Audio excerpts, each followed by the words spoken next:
Buenas tardes, mi nombre es Luis Ángel Alonso Muñoz del grado 9D y hoy les vengo a hacer la reseña sobre el libro El olvido que seremos de Héctor Abad Pasolini. Primero que todo, la bibliografía del autor. Héctor Abad Pasolini nació en Medellín, Colombia. Allí mismo realizó estudios todos incluso de medicina, filosofía y periodismo. Después de ser expulsado de la Universidad Pontificia Bolivariana por un artículo irreverente contra el Papa, viajó a Italia donde se graduó en literaturas modernas, regresó a Colombia en 1987, pero ese mismo año, después de que los paramilitares asesinaran a su padre y recibir amenazas contra su vida, se refugió en Italia, donde se desempeñó como lector de español hasta 1992. Nuevamente en Colombia trabajó como traductor del italiano. Inició en su carrera en que ha publicado además de Angosta, Seix Parral, 2003, otras tres novelas, Asuntos de un Hidalgo disoluto, 1994, Fragmentos de amor furtivo, 1998 y Basura en el 2000, con la que obtuvo el primer premio de narrativa innovadora de la Casa de América de Madrid. Ha publicado además un libro de cuentos, Malos Pensamientos, de 1991, un libro de viajes, Oriente empieza en el Cairo, 2001, un diccionario personal, Palabras sueltas, 2002, y un libro de género incierto, Tratado de Culmaniria para mujeres tristes, 1996. Existen traducciones en inglés, italiano, alemán, portugués y griego en algunos de sus libros. Actualmente trabaja como columnista en la revista Semana de Bogotá. Y ahora que sí, vamos a hacerle lo que es una reseña sobre el capítulo, la parte 1, que se llama Un niño de la mano de su padre, que va del capítulo 1 hasta el capítulo 6. Primero que todo, la historia cuenta sobre un niño, la historia cuenta de un niño y un señor. En esa casa habitaban 10 mujeres, que eran Tata, que fue la niñera del niño, la abuela del niño, que tenía además casi 100 años, estaba sorda y ciega. Las dos muchachas de servicio, Emma y Teresa, y sus 5 hermanas, Mariluz, Clara, Marta, Sol, su mamá y una monja que se llamaba Josefa. Ella también cuidaba al Sol y al niño, que eran los menores. La monja Josefa rezaba todas las noches con el niño Ave Marías y Ceredo antes de dormirse. Una vez la monja Josefa le dijo al niño que su papá se iba a ir para el infierno porque no rezaba el niño para el cielo, porque sí lo hacía. Entonces el niño un día decidió no volver a rezar porque él no quería irse para el cielo sin su papá. Eso no quiere decir que el niño le tenía tanto amor a su papá que él prefería estar donde él estuviera, en el infierno, donde sea, él iba a estar con él siempre. Después de un tiempo el niño tuvo sus hijos. Él decía que el amor que sentía por su papá nunca lo volvió a sentir hasta que nacieron sus hijos. Su papá era muy alcahueta, lo dejaba hacer lo que le quisiera, bueno, no todo. No lo dejaba buscarse la nariz, comer tierra, tampoco podía pegarle a la hermana menor, que tenía que ser respetuoso con Emma y Teresa, cualquiera de las empleadas que tuvieron antes de María, Rosa y Margarita. Su papá lo dejaba que cogiera su máquina de escribir, el bolígrafo, brocha de afeitar, coger plata. Él decía que todo lo que era él era suyo. Una vez le pasó que la mamá lo llamaba por niñas, porque era más género, o sea, más femenino. La mamá decía que el papá era un bobo y tan confundido de su género que un día se estaba peinando y le dijo a las hermanas: así me veo bien peinadita.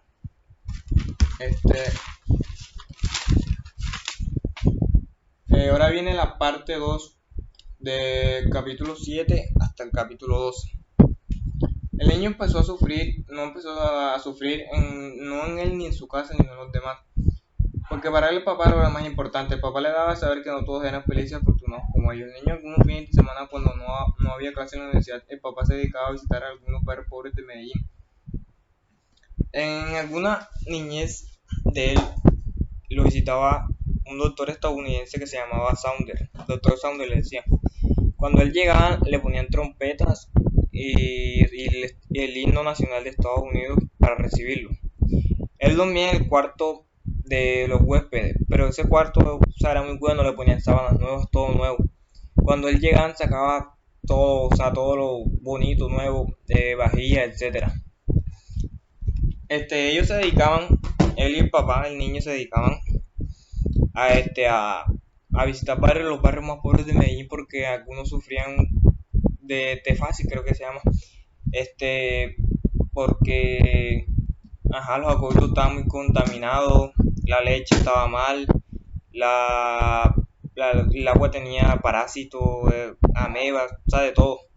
Y por eso, o sea, él quería como que ayudar a las demás personas porque él tenía a sus hijos muy bien, entonces él quería hacer lo con sus hijos con los demás. De eso se trata el capítulo 2, de que ellos tenían una fundación también que se llama Futuro por la Niñez. Incluso un día que iban por el puente de Río Medellín, que el niño había dicho que si algún día el papá se le moría, él se iba a suicidar de ahí. Bueno, en fin, ellos iban por ese puente y entonces una buceta les pasó con un mar negro atrás.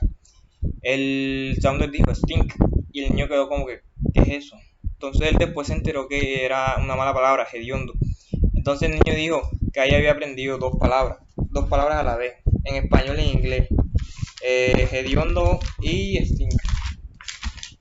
Bueno, ahora vamos con la parte 3 del capítulo 3 hasta el 16 que se llama Guerras de religión y antídoto ilustrado. Este capítulo de historia se da mucho atrás del tiempo. Un filósofo alemán había anunciado la muerte de Dios, pero a remotas montañas de Antioquia no había llegado la noticia de su retraso, con un retraso de más de medio siglo. El niño sentía como si su propia familia se viniera librando una guerra parecida entre las concesiones de la vida. Un furibundo dios agonizante a quien se seguía venerando con terror y una benévola razón naciente. La abuela materna del niño provenía de una estirpe de godos rancias y recatadas costumbres cristianas. O sea, unas leyes muy estrictas cristianas. Su padre, José Joaquín García, nacido a mediados del siglo XIX y muerto a principios del siglo XX, era un maestro de escuela que redactaba artículos y había escrito las magníficas crónicas de Bucaramanga. Además de fingir como presidente del directorio conservador, cónsul honorable de Bélgica y vicecónsul de España, dos hermanos de la abuela del niño eran curas, uno obispo y el otro monseñor. Y otro más, tío Jesús, había sido ministro a tiempos de la hegemonía conservadora y el más joven fue cónsul plenipotenciario en la Habana durante decenios. La abuela se había casado con Alberto Faciolins, un líder de buen humor y mente abierta con quien fue feliz poco tiempo, pues a los 4 años de matrimonio con que apenas empezaba a hablar, había sido llamado a la presencia de Dios que aún no había muerto. Con una muerte súbita accidental en una carretera cerca de Duitama que como ingeniero civil estaba construyendo en el departamento de Boyacá. 20 años más tarde, a pesar de haber sido educada por el señor arzobispo con las reglas del catecismo más estricto, pues se casó con un radical alegre, el papá del niño. En un impulso de libertad en la mente de la mamá, una cierta conciencia atormentada por lo que la contradicción de sus vidas, o sea, cristiana y con una señora cristiana que era muy conservadora y un papá que era muy liberal, con pensamientos narcisistas, etc. De ahí nos vamos hasta el capítulo 17, que se llama Viajes a Oriente, que va hasta el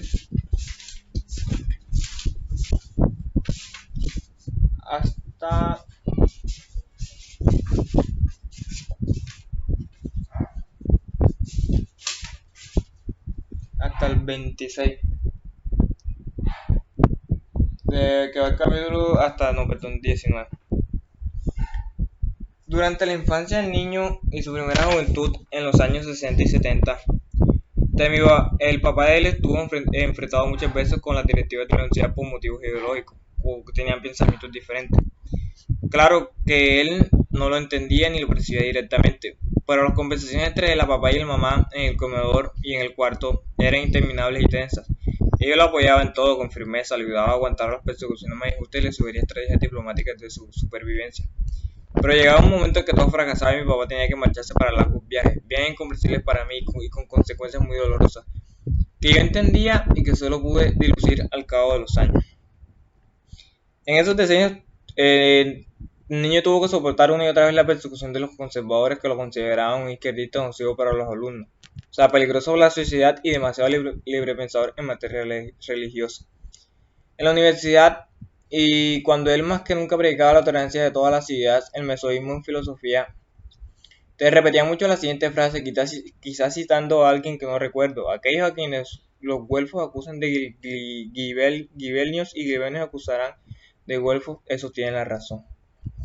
Este capítulo cuenta todos los viajes que hizo papá, que fue para Asia, África, etcétera. Y cómo se sentía el niño cuando se iba a papá, o sea, muy triste porque para él el papá lo era todo. Entonces, él viajaba a África y eso era para o sea, cosas de medicina para ayudar creo que también a niños necesitados de allá. Y porque lo estaban persiguiendo los conservadores aquí en Colombia.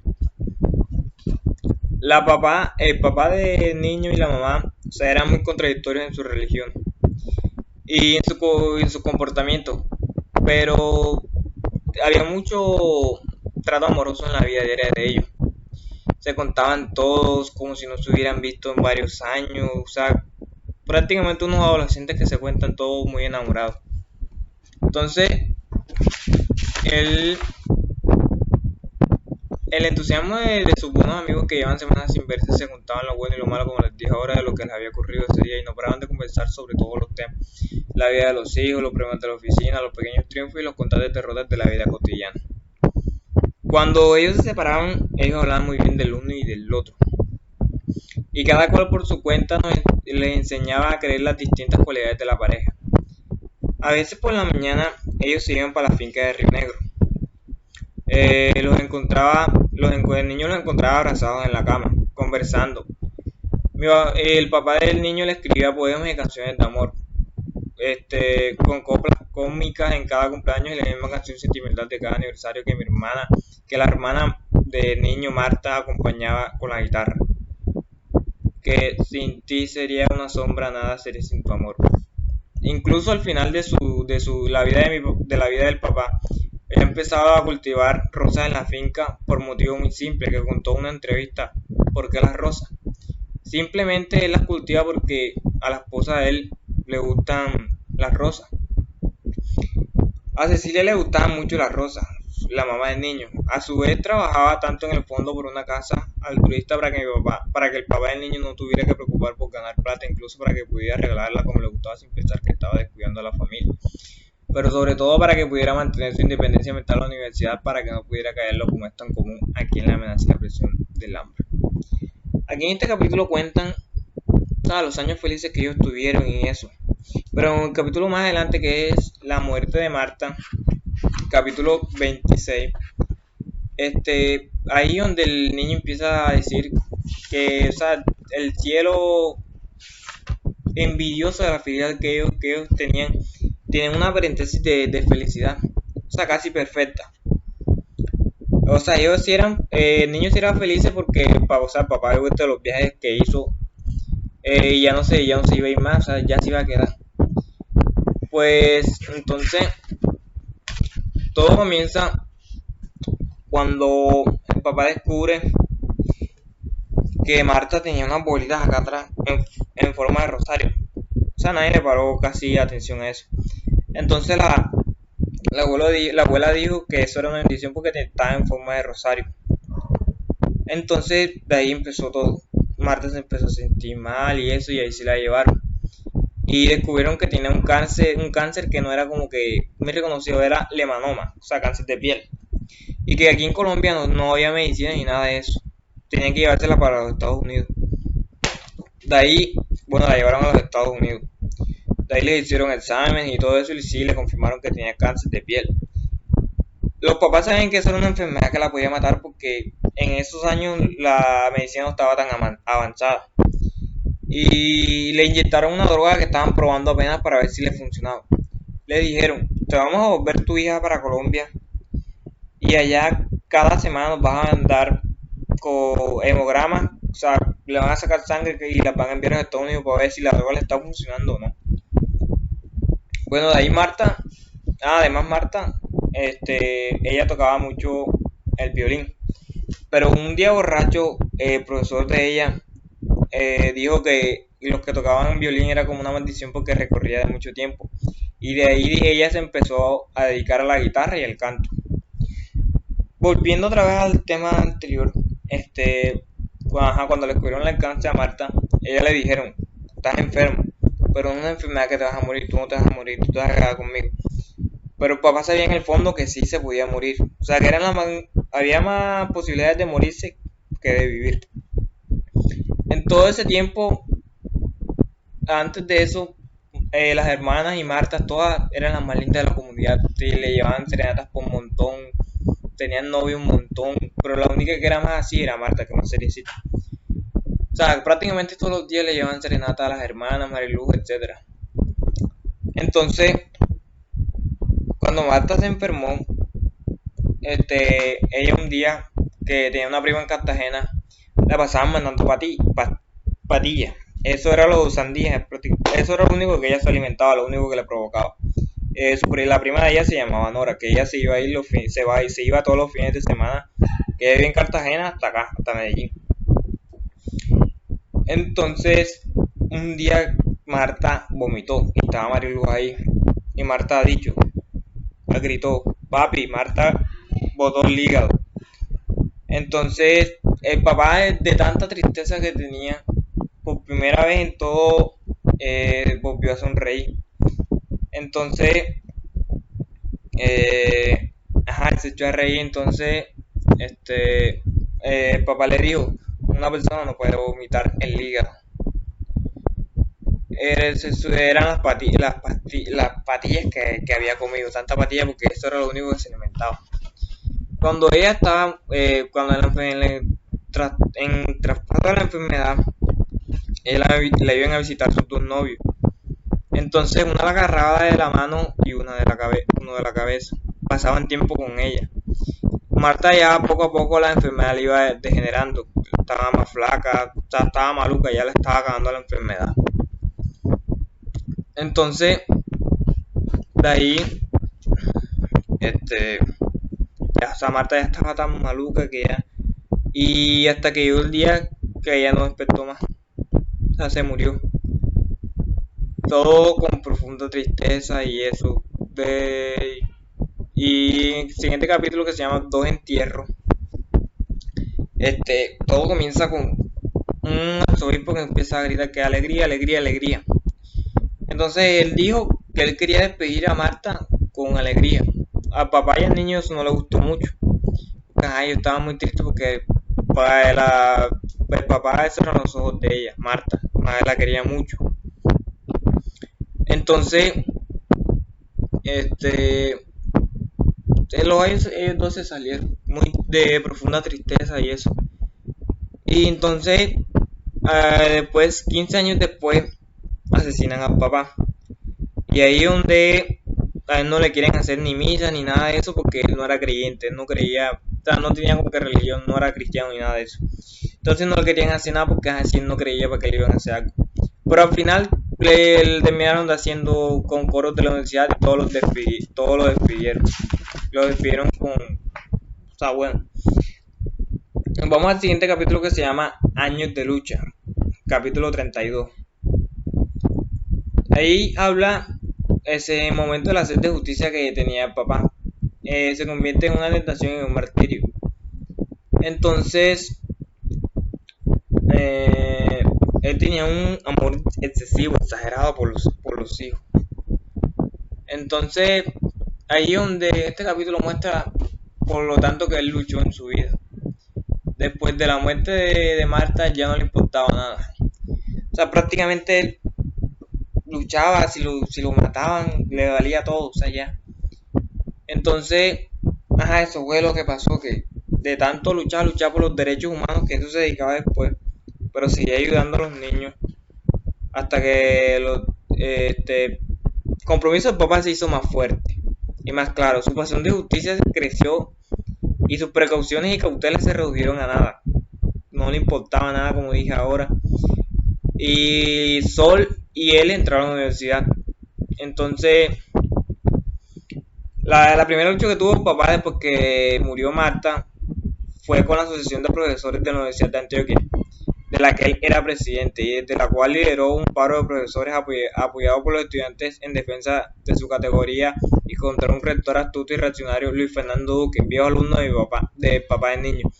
En su misma especialidad, salud pública, por tiempo supuesto amigo suyo, pero enemigo acérrimo y contrincante hasta el límite del odio. Eso ocurrió a finales del 73 y a principios del 74. Ya Marta se había muerto en diciembre de 1972. Durante esas críticas cínicas que padece la Universidad Pública en Colombia, el presidente de la asociación en el 73 era Carlos Gaviria, un profesor de Derecho que estaba desde entonces se volvió un amigo extrañable de mi casa. Ese año, un enfrentamiento de los años con el ejército que había ocupado la ciudad universitaria por orden del rector. Los soldados habían matado a Luis Fernando Barrientos, un estudiante, y esa muerte había desembocado un botín. Los estudiantes furiosos tomaron el edificio de la rectoría, dejaron sobre el escritorio al rector estudiante muerto que había paseado por los hombros por todo el campus y después incendiaron la sede administrativa de la universidad. O sea, ya ese capítulo habla, por lo que tanto luchó el papá. Y que después de la muerte de su hija ya no le importaba nada. Ya le valía si lo mataban o no. Accidentes de carretera. Siguiente capítulo 33. El día del grado de bachillerato del niño Héctor, que también se llamaba su papá. Él iba en su carro. Iba andando. Y pasó por una iglesia. Y de repente se le atravesó una señora, doña Betsabé. Entonces él la atropelló. Y él vio, se le quedó en la mente cómo la atropelló, que dio varias volteretas, se le partió clavícula, columna, todo. Y cuando él salió del carro, toda la multitud se juntó y empezaron así, la mató. Y él en ese momento quedó en shock. Entonces le dijeron, si tú estás afiliado a la cárcel federal, no te pueden poner preso. Pero si tú no estás afiliado a eso, te van a llevar para la cárcel de Bellavista, que es una de las cárceles más peligrosas de Medellín. Que ahí lo pueden matar, o sea, lo pueden violar, de todo le pueden hacer. Entonces él con tantas cosas en la cabeza, él le dijo al papá, lleguen por un manicomio. A él entonces se lo llevaron por un manicomio. Él tenía 3 compañeros ahí, que era uno que pasaba diciendo yo tengo un primo bananero, y otro que pasaba viendo por largo, y uno que le gustaba leer unos libros de Julio Verne. Entonces él decía, si yo me quedo aquí me voy a volver más loco de lo que estoy. Él se quedaba pensando en la imagen de cómo atropelló a esa señora. Entonces él le pagó a un loco para que le consiguiera un teléfono y llamó a Mariluz para que lo sacara de ahí. Bueno, lo sacaron. Lo primero que hizo fue que fue a visitar a doña Betsabé. Y en ese entonces él le dijo, ustedes no saben que este accidente para mí es una bendición, porque él antes de salir de la iglesia le había pedido que le dieran trabajo y eso a sus hijos. Entonces ya el papá todo le habían dado plata a la señora y le habían dado trabajo a sus hijos en la empresa de la mamá. Y después de ahí se van para México, que el papá se ve un diplomático. Entonces ellos vivían en un apartamentico. Como ellos no sabían cocinar ni nada de eso, pasaban pidiendo comida, pasaban saliendo y eso. Después que hicieron un viaje para Texas, el papá y el niño iba manejando, el papá iba al lado. Entonces el niño iba a más de 200 kilómetros por hora. Y por la carretera desolada de Texas se le atraviesa un rebaño de ovejas. Entonces él frena, un chirrido. ¡Wow! Y recuerda lo que le pasó con doña Betsabé. Él dijo, me voy al accidente otra vez. Él antes de eso habla que se quería matar porque él ya estaba cansado de la perfección de su papá. O sea, ya estaba aburrido de su papá y quería encontrar una forma de matarse ellos dos. Una vez eso iba a ser una muerte instantánea. Por eso él quería hacer eso. Ese era el pensamiento suicida que llevaba en el carro. Entonces, él alcanzó a frenar. Y en ese momento el papá se despierta y queda como, ¿qué pasó aquí? Lo único que él hace, le dice, se cambian de puesto. El papá va manejando hasta llegar hasta la casa y van hasta... De que él iba a 200 kilómetros por hora y el papá iba apenas a 50. Después de eso sigue Derecho Humano. Este capítulo 35 habla sobre la jubilación del papá. Él está en su casa y de repente le llega una carta donde dice que ya la universidad lo está jubilando, que ya no lo quiere más. Él lo tomó muy mal porque le dedicó muchos años a esa universidad, prácticamente toda su vida. Entonces le dolía que después de tanto esfuerzo lo estaban echando así, como si nada. De esa profunda tristeza que él tenía, él decidió, pasaba prácticamente todos los días con los nietos y eso, o sea, quería dedicar lo que le quedaba de vida a sus nietos, a sus familiares, a todos. Y una parte para el cultivo de rosas que él tenía. Entonces él cultivaba rosas, sí, rosas, se iba 3, 4 días de la semana para la finca de Río Negro, que le había heredado la papá, creo que de la mamá. Él se la pasaba allá. Entonces él cultivaba rosas también para recordar a Marta y porque a la mamá le gustaba mucho. Él no le regalaba rosas a cualquiera, a ningún desconocido, solo a personas que le caían bien. Entonces, ese capítulo habla sobre la jubilación del papá, que después, sí, otra vez lo vuelven a internar, pero él no da clases en la universidad, sino afuera, que le da clases clases en cárceles y eso, que ayuda a los que saben menos y eso. Después que él lo retiraron, pusieron a unos niños que apenas estaban aprendiendo, unos niños porque, o sea, no sabían nada de medicina. Y la universidad donde él estaba se fue al abismo desde que él se fue, porque él era una persona muy inteligente, sabía lo que hacía. De ahí nos vamos hasta el capítulo eh, 37, que se llama Abrir los cajones, hasta... Sí, solo 37. Esta historia comienza como que una de las cosas más duras después de después de que alguien se muere,